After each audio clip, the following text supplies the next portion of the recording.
My dear sisters and brothers, എൻ്റെ പ്രിയപ്പെട്ട സഹോദരി സഹോദരന്മാരെ, first of all I would like to thank you from the bottom of my heart for this welcome and for the love and affection that you are giving me. ആദ്യമായിട്ട് എൻ്റെ ഹൃദയത്തിൻ്റെ ആഴങ്ങളിൽ നിന്നും നിങ്ങൾ എനിക്ക് നൽകുന്ന സ്വീകരണത്തിനും നിങ്ങൾ എനിക്ക് നൽകുന്ന സ്നേഹത്തിനും ഇഷ്ടത്തിനും നിങ്ങളോട് നന്ദി പറയാൻ ഞാൻ ആഗ്രഹിക്കുന്നു. Today is the first day of my campaign in Wayanad, and from the moment I have landed here, I have been greeted with so much affection, hugs, kisses, everybody is waiting, and I just want to say that I'm really, really grateful. ഇന്ന് വയനാട്ടിലെ എൻ്റെ പ്രചരണത്തിൻ്റെ ആദ്യ ദിവസമാണ്. ഞാൻ വയനാട്ടിൽ വന്നിറങ്ങിയത് മുതൽ നിങ്ങൾ എന്നെ ആലിംഗനം ചെയ്തുകൊണ്ട് ഉമ്മകൾ തന്നുകൊണ്ട് സ്നേഹത്തോടുകൂടി നിങ്ങൾ എന്നെ സ്വീകരിച്ചു കൊണ്ടിരിക്കുകയാണ്. അതിന് വളരെയധികം നന്ദിയുണ്ടെന്ന് സന്തോഷമുണ്ടെന്ന് നിങ്ങളോട് പറയാൻ ഞാൻ ആഗ്രഹിക്കുന്നു. You have stood by my brother through his most difficult times. എൻ്റെ സഹോദരൻ്റെ ഏറ്റവും ബുദ്ധിമുട്ടുള്ള സമയങ്ങളിൽ വയനാട്ടുകാരായ നിങ്ങൾ അദ്ദേഹത്തോടൊപ്പം നിന്നു. This love that you have shown me, I know you have given him as much love. നിങ്ങൾ ഇന്ന് എന്നോട് കാണിക്കുന്ന ഈ സ്നേഹം, ഇതുപോലത്തെ സ്നേഹമാണ് നിങ്ങൾ എൻ്റെ സഹോദരന് നൽകിയതെന്ന് എനിക്കറിയാം. In fact, more. അത് മാത്രമല്ല, ഇതിലും കൂടുതൽ സ്നേഹം എൻ്റെ സഹോദരന് നിങ്ങൾ നൽകിയിട്ടുണ്ടെന്ന് എനിക്കറിയാം. And I know I'm his sister. I know that he was sad to leave you. ഞാൻ അദ്ദേഹത്തിൻ്റെ സഹോദരിയാണ്. എനിക്കറിയാം വയനാടിനെ ഉപേക്ഷിച്ച് പോവാൻ അദ്ദേഹത്തിന് എത്രമാത്രം വിഷമമുണ്ടായിരുന്നെന്ന് എനിക്ക് നന്നായിട്ട് അറിയാം. You gave him love at a time when there was a massive campaign against him, orchestrated by the BJP. BJP ആസൂത്രിതമായി അദ്ദേഹത്തിനെതിരെ ഒരു വലിയ പ്രചരണം നടത്തിയ ഒരു സമയത്താണ് നിങ്ങൾ അദ്ദേഹത്തിന് ഇത്രയും സ്നേഹം നൽകിയത്. I don't think that in the entire world there has been a campaign in which so many resources have been put, which has been singularly focused on destroying the reputation of one man. ഒരു വ്യക്തിയുടെ പ്രതിച്ഛായ, ഒരു വ്യക്തിക്ക് സമൂഹത്തിലുണ്ടായ സൽപ്പേര് ഇല്ലാതാക്കാൻ വേണ്ടി ഇത്രയും അധികം വിഭവങ്ങളും പണങ്ങളും എല്ലാം ലോകത്തൊരിടത്തും ഒരു വ്യക്തിക്കെതിരെ ഇങ്ങനെ പ്രചാരണം നടത്താൻ ഇതുവരെ ഉപയോഗിച്ചിട്ടുണ്ട് എന്ന് ഞാൻ കരുതുന്നില്ല. Yet I am proud to say that he faced it with great courage. എന്നാലും ഞാൻ ഇന്ന് അഭിമാനത്തോടു കൂടി പറയുകയാണ്, തനിക്കെതിരെയുള്ള എല്ലാ പ്രചരണങ്ങളെയും എൻ്റെ സഹോദരൻ വളരെയധികം അധികമായ ധൈര്യത്തോടു കൂടി നേരിട്ടു എന്ന് ഞാൻ ഇന്ന് അഭിമാനത്തോടു കൂടി പറയുകയാണ്. When he set off for his Bharat Jodo Yatra across India to walk 4,000 miles in the name of peace and unity, I myself as his sister was wondering where will he get the strength from. അദ്ദേഹം ഈ രാജ്യത്തിന്റെ ഐക്യത്തിന് വേണ്ടി, സമാധാനത്തിന് വേണ്ടി, സാഹോദര്യത്തിന് വേണ്ടി ഈ രാജ്യം മുഴുവൻ 4000 കിലോമീറ്റർ ഭാരത് ജോഡോയുടെ ഭാഗമായി സഞ്ചരിച്ചപ്പോൾ ഞാൻ ഒരു സഹോദരി എന്ന നിലയിൽ ഓർക്കുകയായിരുന്നു, ഇതിനു വേണ്ട ധൈര്യം അദ്ദേഹത്തിന് എവിടെ നിന്ന് ലഭിക്കും. But I know now where he got his strength. പക്ഷേ ഇന്ന് എനിക്കറിയാം എൻ്റെ സഹോദരൻ ഈ രാജ്യം മുഴുവൻ നടക്കാൻ വേണ്ട ധൈര്യം എവിടെ നിന്നാണ് കിട്ടിയതെന്ന് ഇന്ന് എനിക്കറിയാം. And I know where he got his courage. അദ്ദേഹത്തിന്റെ ധൈര്യം എവിടെ നിന്നാണ് കിട്ടിയതെന്ന് ഇന്ന് എനിക്കറിയാം. He got it from each one of you. അദ്ദേഹത്തിന്, എൻ്റെ സഹോദരന് അദ്ദേഹത്തിന്റെ ധൈര്യം കിട്ടിയത് ഇവിടെയുള്ള നിങ്ങൾ ഓരോരുത്തരിൽ നിന്നുമാണ്. You held him and you gave him the courage to walk. You gave him the courage to face everything with great strength. നിങ്ങൾ അദ്ദേഹത്തെ ചേർത്ത് പിടിച്ചു. അദ്ദേഹം നേരിട്ട എല്ലാത്തിനെയും നേരിടാനുള്ള ധൈര്യത്തോടുകൂടി നേരിടാനുള്ള കരുത്ത്, ഈ രാജ്യം മുഴുവൻ നടക്കാനുള്ള കരുത്ത് നിങ്ങൾ വയനാട്ടുകാർ അദ്ദേഹത്തിന് നൽകി. And that to me is what true politics is about. എന്നെ സംബന്ധിച്ചിടത്തോളം എനിക്ക് യഥാർത്ഥ രാഷ്ട്രീയം എന്ന് പറയുന്നത് അതാണ്. That is what honest politics is about. അതാണ് സത്യസന്ധമായ രാഷ്ട്രീയം എന്ന് പറയുന്നത് അതാണ്. And that is what a relationship between a leader and the people should be. ഒരു നേതാവും ജനങ്ങളും തമ്മിലുള്ള ബന്ധം എങ്ങനെ ആയിരിക്കണം എന്നുള്ളതാണ് എനിക്കിത് മനസ്സിലാകുന്നത്. It's not about how much power you have, how many governments, it's not all that. It is in its own way. That is the practical side. But more than anything else, there is a deeper side. And that is the relationship between you and the people that you elect to power. രാഷ്ട്രീയം എന്ന് പറയുന്നത് എത്ര അധികാരം നിങ്ങൾക്കുണ്ട്, എത്ര government നിങ്ങൾക്കുണ്ട്, അത് മാത്രമല്ല അതൊക്കെ പ്രായോഗികമായ ഒരു വശമാണ്. പക്ഷെ അതിലെല്ലാം ഉപരിയായി നിങ്ങളെ തിരഞ്ഞെടുക്കുന്ന ജനങ്ങളും നിങ്ങളും തമ്മിലുള്ള ആഴത്തിലുള്ള ബന്ധമാണ് രാഷ്ട്രീയം എന്ന് ഞാൻ കരുതുന്നു. And without that basis, that mutual respect between them, between you, between your leaders, between the politicians who work for you, those who work in service of you, between that basic relationship of honesty and respect, without that, I don't believe there is any worth of being in power. ഞാനൊരു കാര്യം പറയട്ടെ, ജനങ്ങളും അവരെ തിരഞ്ഞെടുക്കുന്ന രാഷ്ട്രീയ നേതാക്കളും ജനപ്രതിനിധികളും ജനങ്ങൾക്ക് വേണ്ടി പ്രവർത്തിക്കുന്നവരും തമ്മിലുള്ള പരസ്പര ബഹുമാനത്തിലും സ്നേഹത്തിലും അധിഷ്ഠിതമായ ഒരു ബന്ധമാണ് ഈ രാഷ്ട്രീയത്തിൻ്റെ അടിത്തറ. അതല്ലാതെ അധികാരം കൊണ്ട്, ഈ ബന്ധമില്ലാതെ അധികാരം കൊണ്ട് ഒരർത്ഥവുമുണ്ട് എന്ന് ഞാൻ കരുതുന്നില്ല. Without that relationship, without that respect, there can be no understanding of what your true issues are. ജനങ്ങളും രാഷ്ട്രീയ നേതാക്കളും തമ്മിലുള്ള ആ ഒരു ബന്ധമില്ലാതെ ഒരിക്കലും രാഷ്ട്രീയ നേതാക്കൾക്ക് കൃത്യമായി നിങ്ങളുടെ യഥാർത്ഥ പ്രശ്നങ്ങൾ എന്താണെന്ന് കൃത്യമായി മനസ്സിലാക്കാൻ സാധിക്കില്ല. And if there is no understanding and there is no respect, then just like what we are seeing today, the BJP is in power at the center. All its policies are directed towards helping a few businessmen friends. ജനങ്ങളോടുള്ള ബഹുമാനം ജനങ്ങളെ മനസ്സിലാക്കാൻ സാധിക്കുന്നില്ല. മനസ്സിലാക്കലും ബഹുമാനവും ഇല്ലാത്തതിന്റെ ഫലമാണ് ഇന്ന് BJP അധികാരത്തിലിരിക്കുന്നത് പോലെ. BJPയുടെ എല്ലാ നയങ്ങളും എന്ന് പറയുന്നത് BJPയുടെ വ്യവസായികളായ കുറച്ച് സുഹൃത്തുക്കളെ, അതിസമ്പന്നരായ സുഹൃത്തുക്കളെ സഹായിക്കാൻ മാത്രമുള്ളതാണ്. And because they lack that basic respect for the public and for people, they also lack respect for the constitution and the values on which our nation was built. BJP ഗവൺമെന്റിന് ഈ രാജ്യത്തെ ജനങ്ങളോട്, പൊതുജനങ്ങളോട് അടിസ്ഥാന ബഹുമാനമില്ലാത്ത ഒറ്റ കാരണം കൊണ്ട് തന്നെ ഈ രാജ്യത്തെ ഭരണഘടനാ മൂല്യത്തോടും അവർക്ക് അടിസ്ഥാനപരമായി ഈ രാജ്യത്തെ ഭരണഘടനയോടും അവർക്ക് ബഹുമാനമില്ല. So in state after state, they will take lands away from the tribal peoples and give it to their businessmen friends. അതുകൊണ്ട് ഈ രാജ്യത്തെ ഓരോ സംസ്ഥാനങ്ങളിലും ഒന്നിനു പുറകെ ഒന്നൊന്നായി ഈ രാജ്യത്തെ ആദിവാസികളിൽ നിന്ന് ഭൂമി കയ്യേറി അവർ ആർക്ക് കൊടുക്കുന്നു? അവരുടെ ബിസിനസ്സുകാരായ വ്യവസായികളായ സുഹൃത്തുക്കൾക്ക് നൽകുന്നു. You work hard in the fields, you work day and night, and yet you are ignored. Policies are not made to strengthen agriculture, to strengthen the farmer community. You have been promised MSP again and again for your crops, but you don't get it. നിങ്ങളുടെ കൃഷിസ്ഥലങ്ങളിൽ രാവും പകലും വളരെയധികം അധ്വാനം ചെയ്യുന്നു, പക്ഷെ നയങ്ങൾ നിങ്ങളെ സഹായിക്കുന്നതിന് വേണ്ടി ഉണ്ടാക്കുന്നില്ല. നിങ്ങൾക്ക് മിനിമം താങ്ങുവില നൽകാം എന്ന് വീണ്ടും വീണ്ടും വാഗ്ദാനം ചെയ്യുന്നു, പക്ഷെ ഗവൺമെന്റ് കർഷക സമൂഹത്തെ സഹായിക്കുന്ന ഒരു നയപരിപാടികളുമായി മുൻപോട്ട് വരുന്നില്ല. There are only two things that the BJP government is busy doing. One, making its rich businessmen friends even richer and handing all the resources of the government and the country to them. And the second, dividing people so that they can stay in power. BJP government ഈ രാജ്യത്ത് നിരന്തരം ചെയ്തുകൊണ്ടിരിക്കുന്നത് രണ്ട് കാര്യങ്ങളാണ്. ഒന്ന്, ഈ രാജ്യത്തെ വിഭവങ്ങൾ മുഴുവൻ അവരുടെ അതിസമ്പന്നരായ കുറച്ച് വ്യവസായി സുഹൃത്തുക്കൾക്ക് നൽകുക. രണ്ടാമത്തേത്, ഈ രാജ്യത്തെ വിഭജിക്കുക. ഈ രണ്ട് കാര്യങ്ങളാണ് BJP ഗവൺമെന്റ് നിരന്തരം ചെയ്തുകൊണ്ടിരിക്കുന്നത്. So what is this fight that my brother has been fighting for the last 10 years, that all of us have been fighting? അതുകൊണ്ട് ഈ സാഹചര്യത്തിൽ ഞാൻ ചോദിക്കുകയാണ്, എൻ്റെ സഹോദരൻ കഴിഞ്ഞ 10 വർഷങ്ങളായി നടത്തിക്കൊണ്ടിരിക്കുന്ന ഈ പോരാട്ടം, നമ്മൾ എല്ലാവരും ഒരുമിച്ച് നടത്തിക്കൊണ്ടിരിക്കുന്ന ഈ പോരാട്ടം എന്ത് പോരാട്ടമാണ്? എന്തിനു വേണ്ടിയുള്ള പോരാട്ടമാണ്?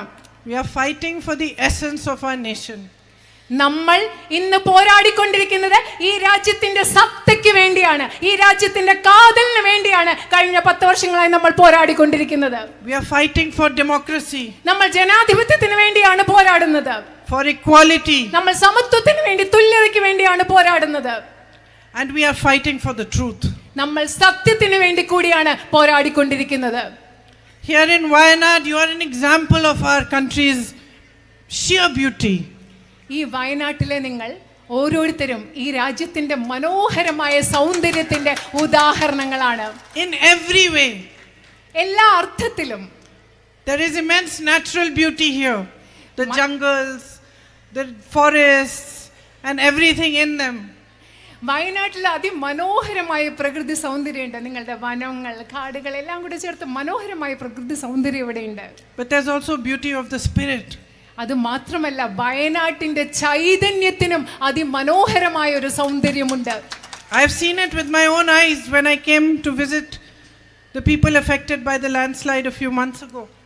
ഈ കുറച്ച് ദിവസങ്ങൾക്ക് മുമ്പ് ഇവിടെ ചൂരൽമലയിൽ അവിടെ മണ്ണിടിച്ചിലുണ്ടായ പ്രകൃതി ദുരന്തത്തിൽ ഒരുപാട് ബുദ്ധിമുട്ടിയ മനുഷ്യരെ കാണാൻ വേണ്ടി ഞാൻ വന്നപ്പോൾ എൻ്റെ കണ്ണുകൾ കൊണ്ട് നിങ്ങളുടെ ആ ചൈതന്യത്തിൻ്റെ സൗന്ദര്യം ഞാൻ കണ്ടതാണ്. I saw how you came together as a community, as a people. It didn't matter which religion you were from. It didn't matter what your profession was, whether you're a teacher, whether you're a doctor, whether it was just normal people, housewives. Everybody was doing whatever they could to help those who were suffering. നിങ്ങൾ ഒരു സമൂഹം എന്ന നിലയിൽ എങ്ങനെ ഒരുമിച്ച് വന്നു? നിങ്ങൾ ഏത് മതത്തിൽപ്പെട്ട ആളായിക്കൊള്ളട്ടെ, ഏത് ജോലി ചെയ്യുന്ന ആളാവട്ടെ, ഡോക്ടർ ആവട്ടെ, ടീച്ചർ ആകട്ടെ, വീട്ടിൽ ജോലി ചെയ്യുന്ന അമ്മമാരാവട്ടെ, എല്ലാവരും ഒരുമിച്ച് വന്ന് പരസ്പരം സഹായിക്കാൻ എങ്ങനെ ഒരുമിച്ച് വന്നു എന്നത് ഞാൻ എൻ്റെ കണ്ണുകൾ കൊണ്ട് കണ്ടതാണ്. And that is the spirit that has always made our nation great. ഈ ഒരു സ്പിരിറ്റ്, ഈ ഒരു ചിന്താഗതി, ഈ ഒരു ചൈതന്യമാണ് നമ്മുടെ ദേശത്തെ, എല്ലാവരും ഒരുമിച്ച് വരുന്ന ഈ ഒരു ചിന്താഗതിയാണ് നമ്മുടെ ദേശത്തെ എല്ലാ കാലവും മഹത്തരമാക്കി നിലനിർത്തിയിട്ടുള്ളത്. That is the spirit which is alive within you, each one of you. ആ ഒരു ചിന്തയാണ്, ആ ഒരു ആത്മവീര്യമാണ്, ആ ഒരു ചൈതന്യമാണ് നമ്മൾ ഓരോരുത്തരിലും ഉള്ളതും നിങ്ങൾ ഓരോരുത്തരിലും നിറഞ്ഞു നിൽക്കുന്നതും. And that is just the spirit that divisive politics wants to destroy. ഈ മനുഷ്യന്റെ ഉള്ളിലെ ഒരുമിച്ച് നിൽക്കുന്ന ഈ ചിന്താഗതിയാണ് വിഭജനത്തിന്റെ രാഷ്ട്രീയം നശിപ്പിക്കാൻ ആഗ്രഹിക്കുന്നതും നശിപ്പിക്കാൻ ലക്ഷ്യമിടുന്നതും. They want to spread fear, they want to spread anger, they want to spread hatred.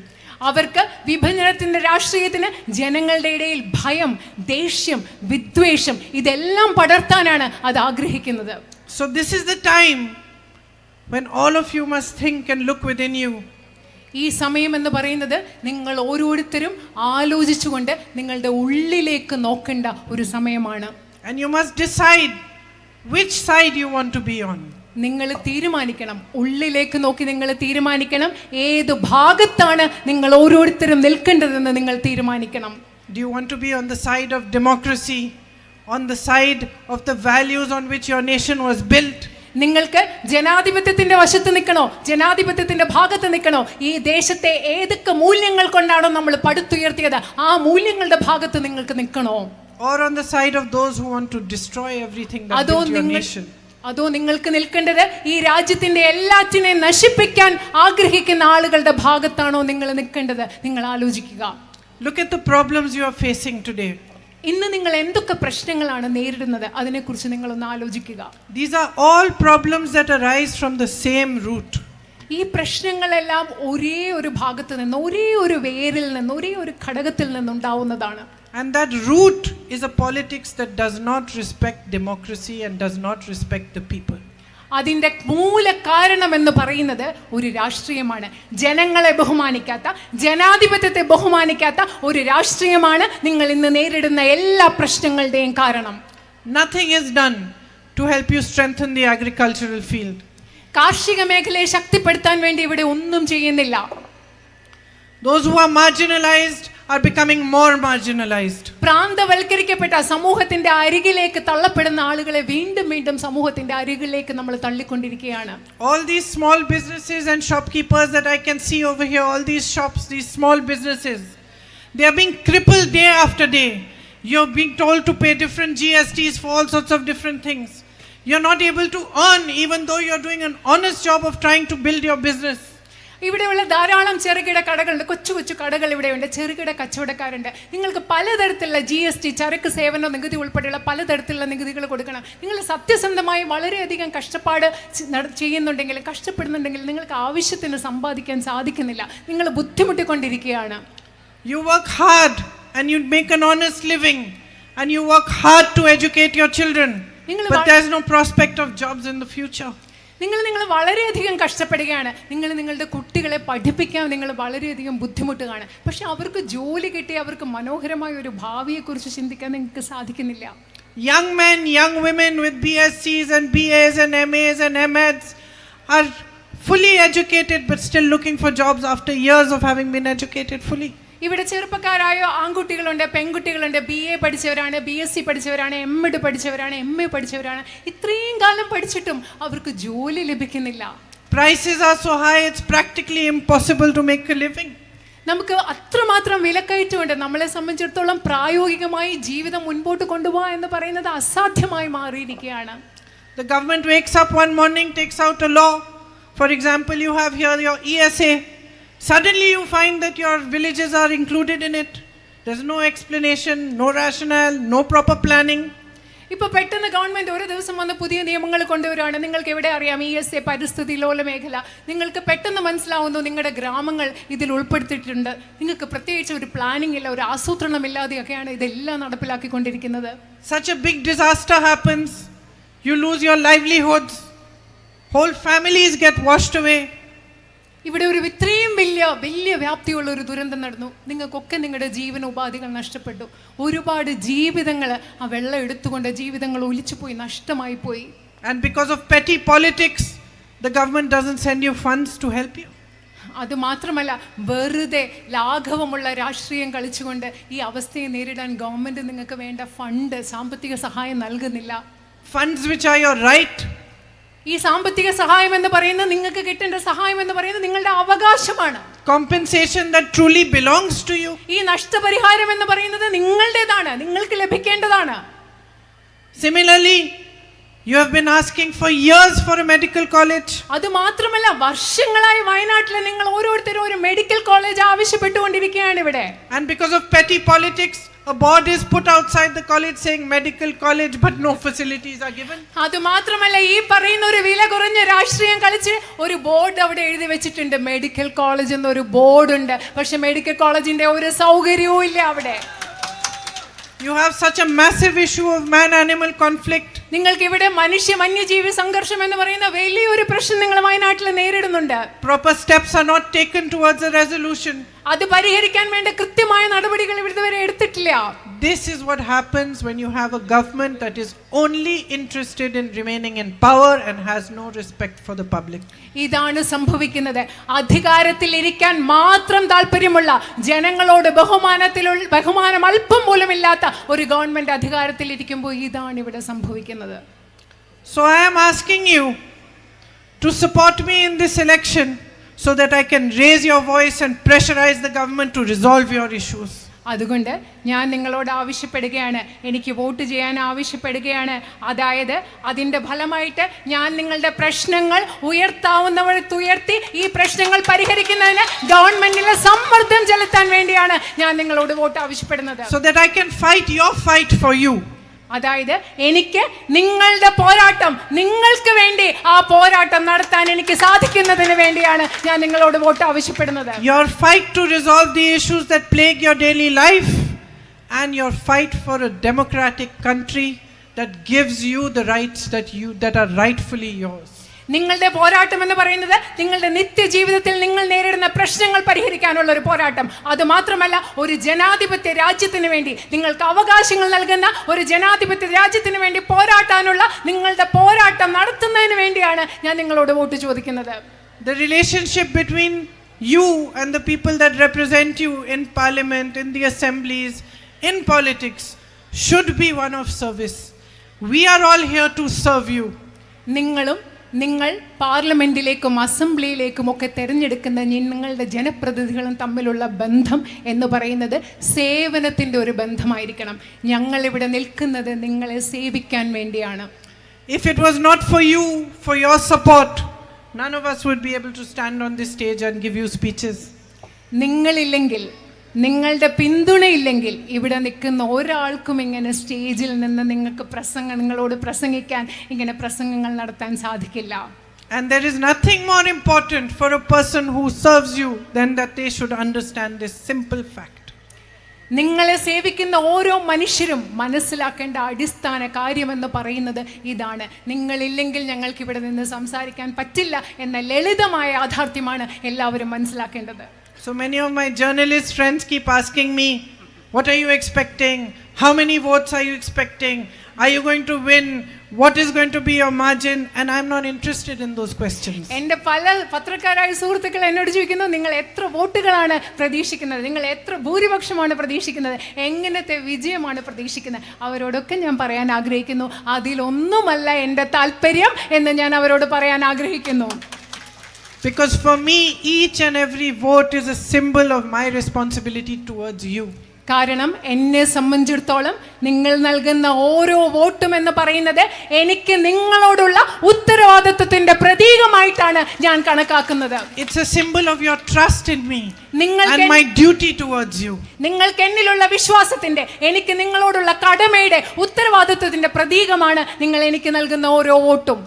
It's a symbol of the fact that from the day you cast that vote, nothing should be more important to me than what matters to you.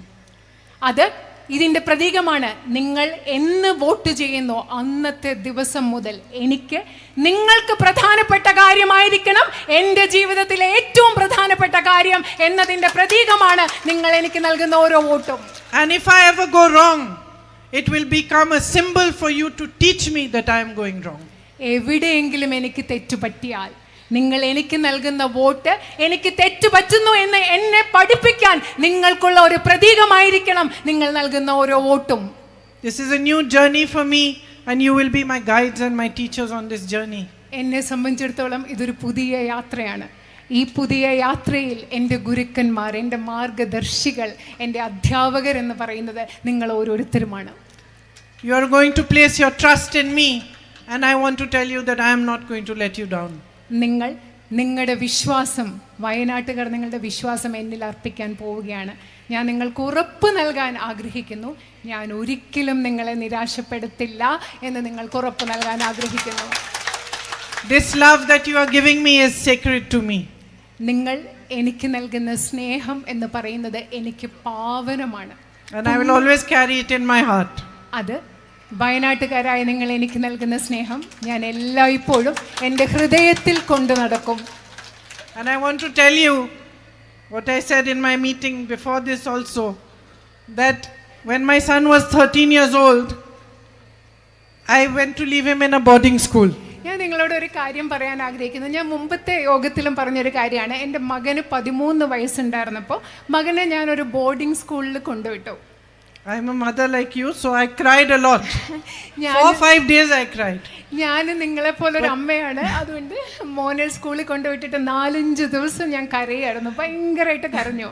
I thought someone has taken my heart away from me. അതിന്റെ മോനെ സ്കൂളിൽ കൊണ്ടുവിട്ടപ്പോൾ എൻ്റെ ഹൃദയം ആരാണ്ട് എടുത്തുകൊണ്ട് പോയ പോലെ എനിക്ക് തോന്നിയത്. But I left him because it was good for him to learn, to grow. എൻ്റെ മോന് വളരാനും കാര്യങ്ങൾ പഠിക്കാനൊക്കെ അത് വളരെയധികം നല്ലതായിരുന്നത് കൊണ്ടാണ് മകനെ ഞാൻ ആ സ്കൂളിൽ കൊണ്ടുവിട്ടത്. And when I was leaving him, the principal and his wife called me and they said, you know, there are a lot of people from these fancy families who leave their children here. And we just want to tell you that many of them don't come to see their children. So now this is a period of 4 months. You please come at least once. മോനെ കൊണ്ടുവിട്ടിട്ട് വരാൻ നേരത്ത് principal എന്താ പറഞ്ഞതെന്നറിയോ? ഇങ്ങനെ നിങ്ങളെ പോലെ കുറേ വലിയ കുടുംബങ്ങളിലെ ആളുകളൊക്കെ മക്കളെ കൊണ്ട് സ്കൂളിൽ വിട്ടിട്ട് പോകും, പിന്നെ അവരെ കാണാൻ വരാറേ ഇല്ല. ഇത് 4 മാസത്തെ കാര്യമാണ്. നിങ്ങൾ ഈ 4 മാസത്തിനിടയിൽ ഒരു പ്രാവശ്യമെങ്കിലും വന്ന് മോനെ കാണണമെന്ന് പ്രിൻസിപ്പലും അദ്ദേഹത്തിൻ്റെ ജീവിത പങ്കാളി എന്നോട് പറഞ്ഞു. Then after 4 months when I went to pick up my son, the principal and the wife were there. 4 മാസം കഴിഞ്ഞ് ഞാൻ എൻ്റെ മോനെ വീണ്ടും വിളിക്കാൻ ചെന്നപ്പോൾ അവിടെ പ്രിൻസിപ്പലും പ്രിൻസിപ്പലിൻ്റെ വൈഫും അവർ രണ്ടുപേരും അവിടെ ഉണ്ടായിരുന്നു. And again they said, Priyanka, we want to talk to you. എന്നിട്ട് അവർ പറഞ്ഞു, പ്രിയങ്ക, ഞങ്ങൾക്ക് ഇനിയും നിങ്ങളോട് സംസാരിക്കാനുണ്ട്. So I went to talk to them on the side and they said, can you please stop coming so much? ഈ പ്രാവശ്യം എന്നെ അടുത്ത് വിളിച്ചിട്ട് സംസാരിക്കാനുണ്ടെന്ന് പറഞ്ഞ് ഞാൻ അങ്ങോട്ട് മാറി നിന്ന് അവരോട് സംസാരിച്ചപ്പോൾ അവർ പറഞ്ഞ എന്താണെന്നറിയോ? ദയവ് ചെയ്ത് നിങ്ങൾ ഇത്രയും പ്രാവശ്യം ഇനി സ്കൂളിൽ വരരുതെന്നാണ് അവരെന്നോട് പറഞ്ഞത്.